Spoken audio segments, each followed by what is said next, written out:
You can be somewhere in between, so a little proactive but more reactive, or a little reactive but rather more proactive than reactive. So you don't have to be at the end of the scale, you can be somewhere in between. And another thing that's quite important, and I highly recommend you to consider, is that there are no good and bad metaprograms. Now, some of them, and I will go back to it as I go through them, are culturally considered as better, and some are considered as worse. But they really aren't. They are equivalent because in some situations one will be better and in another the other will be. And while some are things that we give our heroes, we also tend to give them to our rebels. And so these are things that we on one hand encourage, but if we actually experience them, we tend to discourage people to present such metaprograms. So it's really not such a clean cut, and if you go through this questionnaire and you find that you have some metaprograms which you don't like, you might prefer to consider how you can use them better rather than trying to change them. They can be changed, it is possible, but it's not really efficient because at this point all of your life is built around a certain metaprogram in this context. So changing them, it isn't really all that effective or efficient.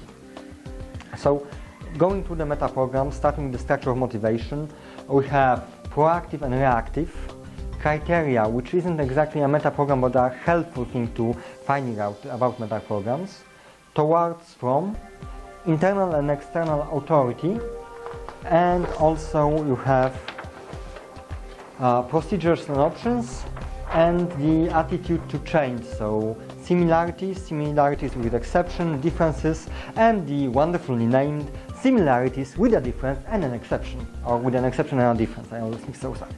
So what they are and how they work.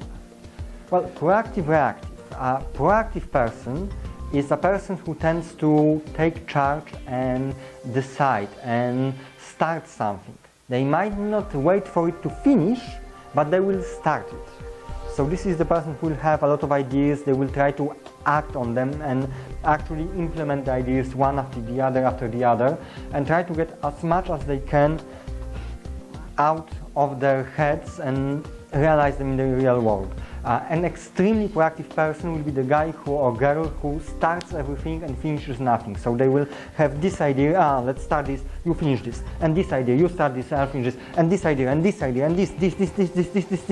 I want to have as many of those things as possible. I want to realize them in my life and just do everything, this. But I get bored with those ideas very quickly, so I go on to nuance.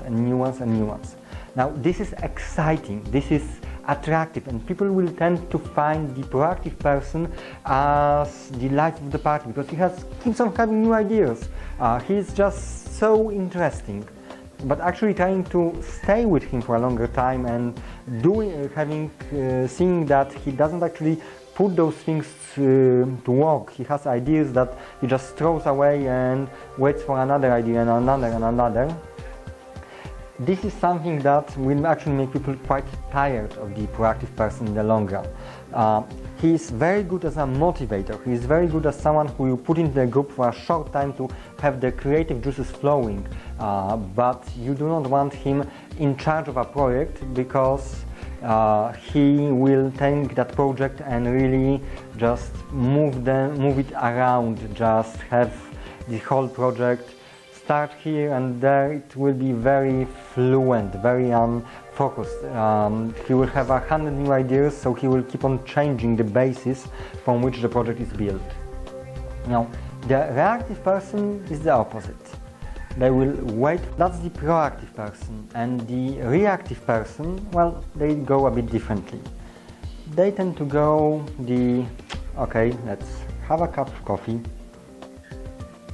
Let's think about it, consider what can happen, let's analyze, let's spend some time thinking and considering what if, what in this situation, what in that.